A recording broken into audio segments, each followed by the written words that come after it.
Hey folks, how's it going?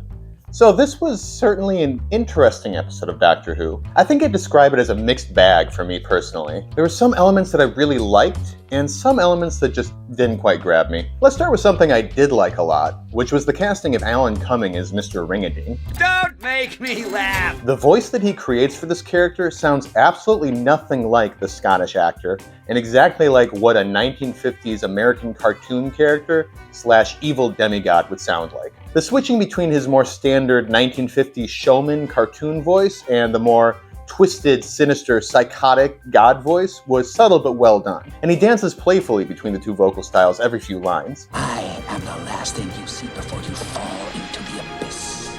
The other 1950s character actors are fine, but don't do much for me, especially since my American ears can hear the fake accent slightly strangling the British actors' performances. I feel like I don't get to spend that much time with Tommy Lee's mother or the projectionist for me to feel all that connected to their plights emotionally. I feel like, in general, the episodes of this new era just feel a bit rushed and cramped, with too many characters and ideas crammed into one 45-minute story. The biggest casualty of this seems to be characterization. For the leads to a degree, but especially for the guest stars and secondary characters. This is a shame, because I did feel like I got more caught up in the stories of the secondary characters in past Doctor Who's. They became representatives of the cultures and peoples that we wanted to root for outside of the Doctor and the Companion. Someone to make you care directly about whatever the crisis was that's happening this week. Someone who you just knew was more vulnerable to death than the two leads, and you hoped they would make it to the end. Now it just feels like we barely have time to get to know the guest stars. They're primarily just exposition devices given a small handful of scenes, a rushed, tearjerker backstory, and then just sent out the back door to sacrifice themselves in the third act. I'm sorry, but I just felt nothing when that projectionist sacrificed himself at the end. I think the episode itself just forgot about him as soon as he disappeared from screen for the last time. And then there's that other group of guest characters, of course.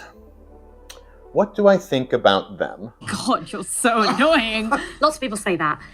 I think this joke was funny for about a minute and then dragged on for another 3. And then it built to a somewhat maudlin finale where the Doctor Who fans were sad because they weren't going to exist anymore, and it was way too meta by half for me to get emotionally invested in, and then oh my god, the Doctor was crying again. I didn't want to bring this up in the last episode when he cried because, fair enough, his friend had just died, but for this, come on. He's crying the exact same single tear rolling down his left cheek that he did last episode. Look, he's even doing it in the teaser for next week's episode again. Is he gonna cry in every episode like he did last season? Look, I like an emotional Doctor, but if you do it in every episode, it just loses its impact, especially if you do it the exact same way in every single episode. It looks the same. It feels the same. I'm sorry, just for the Doctor Who fan meta joke, seriously? Okay, alright, I'm sorry. Rant over.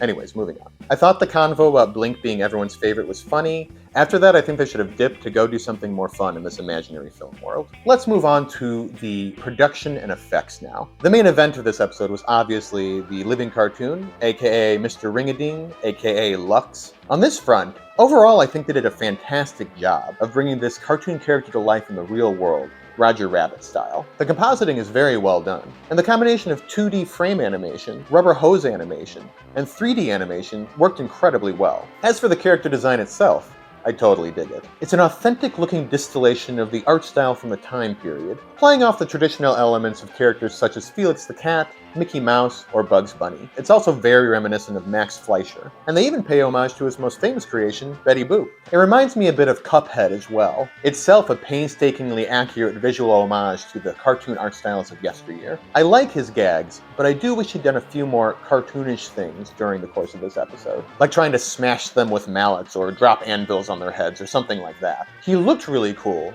but he never went full-on, crazy expressive cartoon character, and I think that's a bit of a missed opportunity. Maybe the show ran up against its budget doing all the animation, which could explain the extended and somewhat sparse middle section where they're trapped in the film strip. I do really like the moment where he goes physical after absorbing the Doctor's energy, and he becomes a grotesque, it-like monstrosity with grimy teeth and bloodshot eyes. Overall, a very cool villain that I feel like could have been used just a bit more. Maybe someday he'll return for more cartoonish hijinks. The other big moment that people got hyped about, including myself, was when the Doctor and Belinda become animated. This part was really cool, and I appreciate how much effort they put into making it authentically look like the super flat Hanna-Barbera drawing style. I just feel like the sequence is a bit short-lived. I was hoping to see the duo actually do a bit of running around as cartoon characters, ideally facing off against some cartoonish shenanigans from Lux. I feel like it makes sense for Lux to pull them into an animated world so he can fight them on his home turf, so to speak. So I was a bit disappointed when they went 3D and then human again so quickly.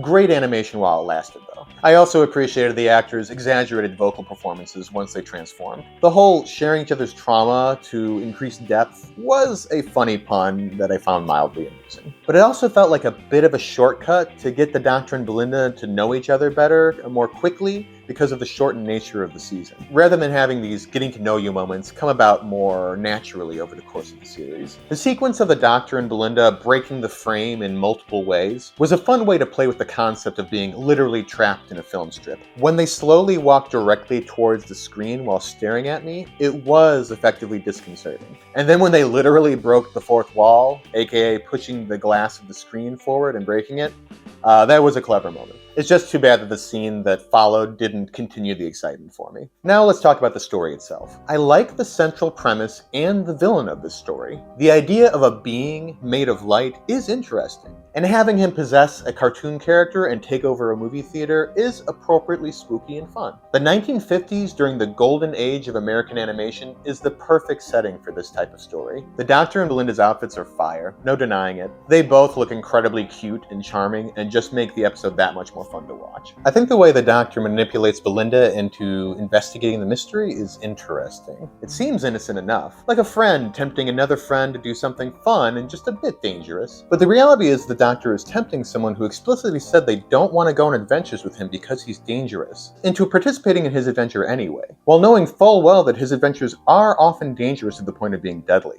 I don't think this low-key cajoling of Belinda into becoming his companion is going to come without consequences. The scene in the diner is well done, and I appreciate the way they subtly introduce the racist segregation of the time period through just a few lines of dialogue between the waiter and the woman. This moment, along with the Doctor's initial acknowledgement when they first land, and the scene with the fake racist cop, acknowledges the prejudice of the time period without making the entire episode about it. This is a delicate knife's edge that the show has to walk now that it's casting non-white, non-male actors to play the Doctor, a time traveler who frequently visits our even more bigoted past. The show has stumbled in the past when dealing with the situation involving non-white companions, such as the Doctor nonchalantly brushing off Martha's concerns in the Shakespeare Code. I'm not even human. Just walk about like you own the place. It works for me.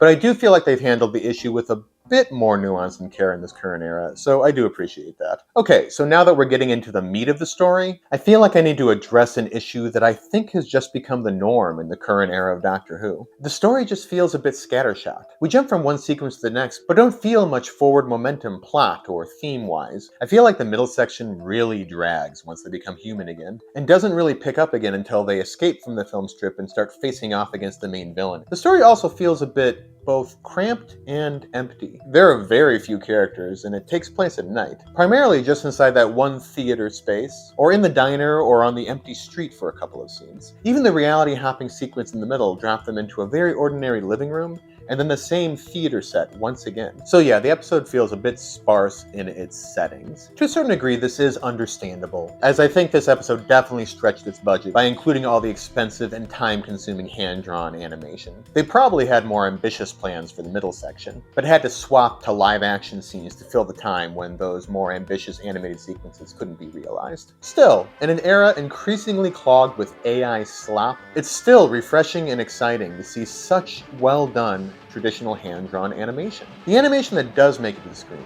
especially the animation of Lux himself, is the greatest strength and biggest success of this episode. Mrs. Flood pops in at the end of this one, once again breaking the fourth wall in an already meta-overloaded episode. I like how she feels like she kind of ruins the clean ending of the episode. She also drops another hint about May 24th.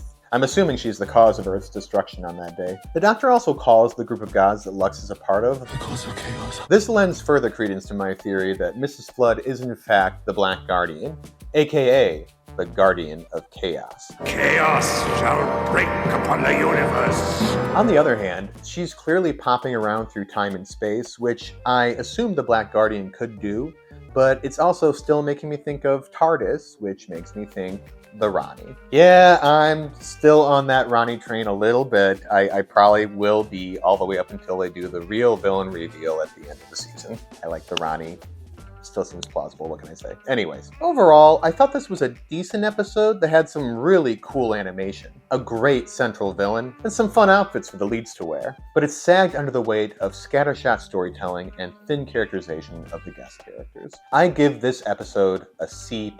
And that's it. That is my review for Doctor Who Season 2/Series 15, Episode 2, Lux. I hope you guys enjoyed me talking about this. I hope I didn't hurt anyone's feelings who loved this episode, or angered anyone's feelings who hated this episode, although I'm less concerned with the second group. I will continue to be rolling along with these episodes, so stay tuned. But that's it. That's all I got to say. So until next time, Kay, signing out.